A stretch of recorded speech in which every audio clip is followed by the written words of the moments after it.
Hello, everybody. Welcome to the Construction Record Podcast. I'm digital media editor Warren Frey, and with me today I have Daryl Keleher, Senior Director, Altus Group Economic Consulting.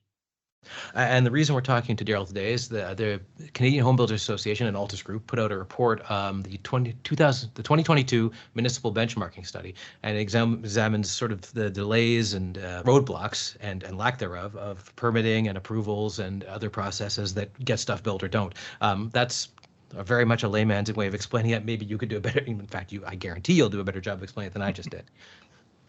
Yeah, to kind of the quick summary is the study looks at three different variables and metrics to kind of come to some sort of conclusion about where the path of least resistance is to new development in Canadian municipalities. It's not completely exhaustive. We only looked at 20 or so municipalities, but try to get a sense from three different areas about how easy it is to get an application submitted with all the information you need and what that information is, to how affordable it is to develop there in terms of what municipal charges are imposed on new development and how that impacts feasibility for certain project types. And then the other part was how quickly it tends to take to get approval for different types of planning applications. So those are the three areas we looked at. And let's start with, I guess, the negative. Toronto and Hamilton and Metro Vancouver are the three "quote unquote" worst ones for trying to get stuff done.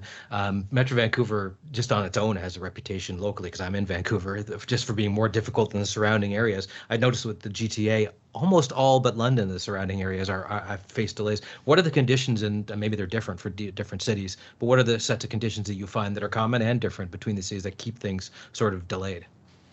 Yeah, I think it seems to be kind of the common theme about the municipalities in the low end of the ranking. It tends to be coming from the provincial side, basically, in that their municipalities are generally constrained by the provincial systems they operate in.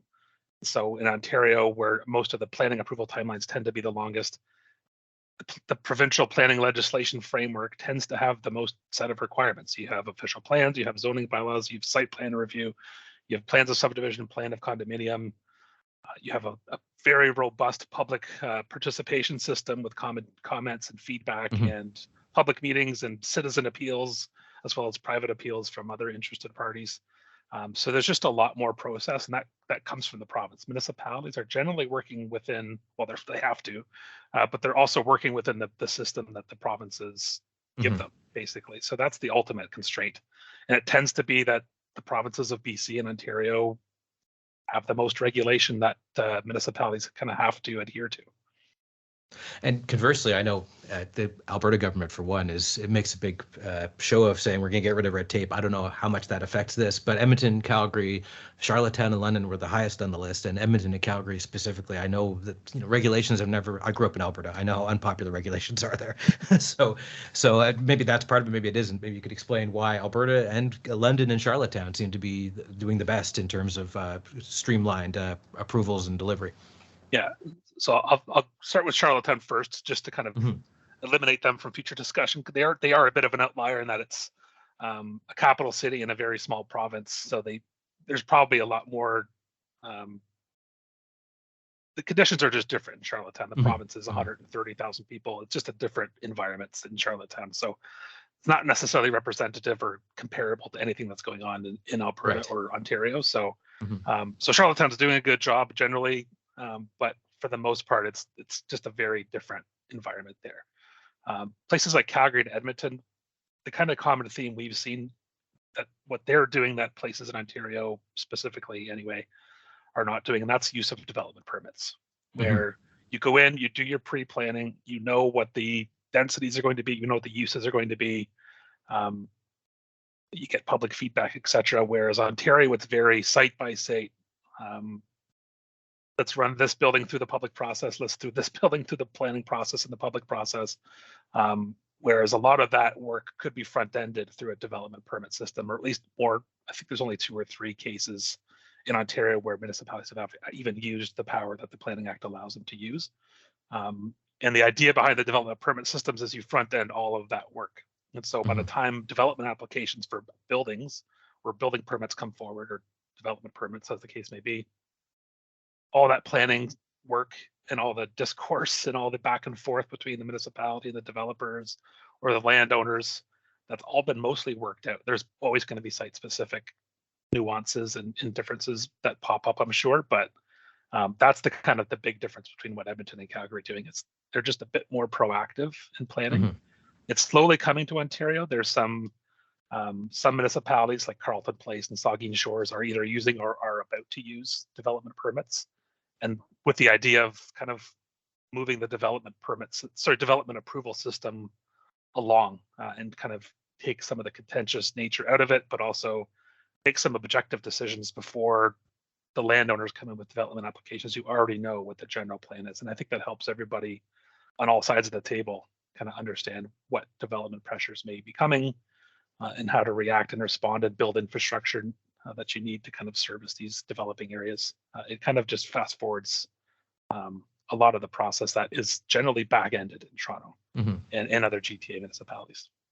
Another thing I noticed was that government charges are very high in Toronto on low-rise developments and high in Vancouver on high-rise developments. What's the reasoning for that from the government? Why does that cost so much? Yeah, so they're also high on the high-density stuff in the GTA as well. I think they were 6 of the top 7 spots in the ranking for high-rise. So it's just a general, again, comes from the top down. Basically, the province, the system we have in Ontario for government charges, including development charges and parkland cash in lieu or parkland dedication, community benefits charges. The City of Toronto has a municipal land transfer tax. And all of those, a lot of them are driven by land values, and where our land values are the highest. They're the highest in Toronto, in Vaughan, in Markham, of course, Brampton, Mississauga. And so when the land values are the highest, the way the charges are calculated in Ontario and the GTA in particular, the higher the land values, the higher the charge, basically. And that kind of shows through in some of the results we're getting to. For low rise, it's the same situation where how the charges are calculated. It's a little bit different for low rise versus high rise, but generally it's an output of the provincial system where development charges are very prescriptive in how they're calculated. The Development Charges Act has a very prescriptive approach you have to follow to kind of get to the development charge rates. So there's really not a lot of flexibility in how those are calculated. Municipal councils have some discretion as to whether they adopt the full rate that's calculated under the legislative approach. But most municipalities generally adopt the maximum charge. There has been a long history of waiving DCs, et cetera, for affordable housing, or waiving for high density projects in downtown environments like downtown Kitchener. They're not in the study, obviously, but there's been a long history of waiving or exempting development charges for affordable housing or infill developments. But generally, it's not an approach that, well, we didn't account for it in our study because there's no way to know where these hypothetical sites are located. But that's the kind of the basic reason. It's again, comes from the provincial legislation and implementation of that provincial legislation. Another thing is that CHBA, this is not the first time they've done this study. So were you able to refer back, well, I presume you were able to refer back to previous studies, and did you notice any patterns emerging, improvements or not improvements in terms of permitting and approvals? Yeah, on the permitting side, the average approval timeline across all of the study municipalities has gone up. But if you we kind of broke it down into a few different areas or in a few different ways. Ontario municipalities are also up, but if you take out the Ontario municipalities from the average, the rest of the municipalities in the study have relatively stayed the same on approval timelines. That's mostly been Ontario driving the increase in our study municipalities. And again, why that is, partially is probably due to sample size. There's always, or what's in the sample, because this time we looked at things from March 2020 onward. The previous study looked at things up until March 2020. As we all know, March 2020, the world kind of changed a bit. Yeah. So there's probably a few months of kind of COVID disruption kind of baked into the second edition numbers on the approval timelines piece. We've heard anecdotally from some planners when we had dialogues with them that maybe on the back end there was some productivity gains from work from home and more hybrid work arrangements, but it's just hard to quantify. So we assume there's some kind of COVID impact baked into the 2022 numbers, but how much we don't really know. So that's certainly one of the reasons why the numbers have gone up on the approval timelines. But there's also, I think, just generally, again, I work on a lot of development applications in Ontario specifically or mostly, And just the general contentiousness of some of these applications, just from my perspective anyway, seems to have gone up. The kind of the dialogue and discourse has become a lot more heated than it was 4 or 5 years ago. So, and I think that might be also bleeding through into some of the average approval timelines we're seeing. It kind of leads into my next question. I was going to ask, how did COVID, and not just COVID, but supply chains and inflation, these are all things that have affected construction generally. I would assume it's also affected how quickly things get done, or if they do get done. Yeah, and just the general COVID disruptions and particularly labor shortages. We're seeing a lot of municipalities just in their budget documents saying we're having a hard time filling all of our staff positions, including the planning department, the building department, all these other kind of cogs in the wheel of getting housing on the ground.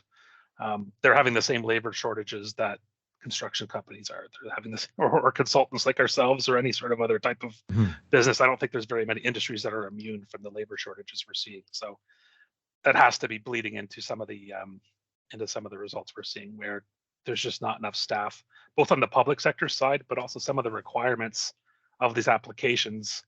They have to be fulfilled by private sector planners and private sector engineers and so forth. And all of these businesses are also experiencing the same labor shortages as well. So the application requirements haven't really come down, but the labor situation on both the public side that's reviewing all the studies that the private side submits, they're all kind of constraining getting these applications in and out the door. And finally, this is available to the public. So where should people go to check this out for themselves and kind of make some decisions on their own as to how this all works out for them? Yeah, it's posted on CHBA's website. I don't have the link handy off the top of my head, but it's on the CHBA website. It'll be in the show notes, so no problem. Yeah, and they've posted, I think they still have the 2020 study up there, as well as the 2022 study, where there's kind of some obvious comparisons between the two reports. We've included it in our second edition study, but the two reports do kind of stand alone, so they should both be on the CHBA website still. Okay, great. Thanks for joining us today, Daryl. Oh, thank you.